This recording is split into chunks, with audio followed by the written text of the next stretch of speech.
भारत के 14वें उपराष्ट्रपति जगदीप धनखड़ ने स्वास्थ्य कारणों और डॉक्टरों की सलाह का हवाला देते हुए अपने पद से इस्तीफा दे दिया है। उन्होंने राष्ट्रपति द्रौपदी मुर्मू को एक औपचारिक पत्र लिखकर तत्काल प्रभाव से पद छोड़ने के अपने फैसले की जानकारी दी। अगस्त 2022 में पद संभालने के बाद से धनखड़ ने उपराष्ट्रपति के रूप में अपनी भूमिका निभाई, जिसमें वह राज्यसभा के सभापति भी थे। कई लोगों के मन में सवाल है कि उपराष्ट्रपति पद पर रहते हुए धनखड़ को कितनी सैलरी मिलती थी और उनकी नेटवर्थ कितनी है। तो इस वीडियो में आज हम आपको इसी के बारे में बताएंगे।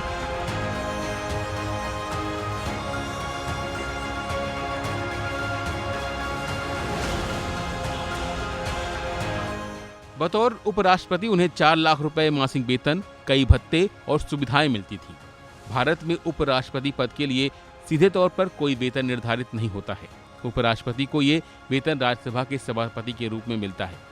उपराष्ट्रपति पद के लिए 2018 में हुए संशोधन में पहले वेतन 1.25 लाख रुपए प्रति माह था, बाद में इसे बढ़ाकर 4 लाख रुपए कर दिया गया। वहीं एक रिपोर्ट के मुताबिक जगदीप धनखड़ के पास कुल संपत्ति 7.8 करोड़ रुपए के लगभग है, जिसमें से उनके पास 4.50 करोड़ से अधिक की चल संपत्ति और 3.3 करोड़ की अचल संपत्ति है।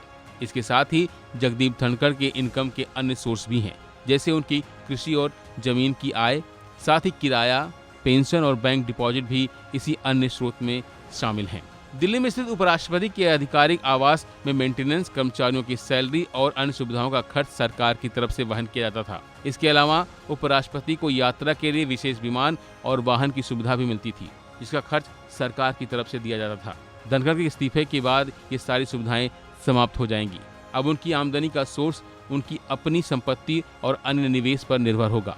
फिलहाल के लिए बस इतना ही। बाकी अपडेट बने रहिए वन इंडिया हिंदी के साथ।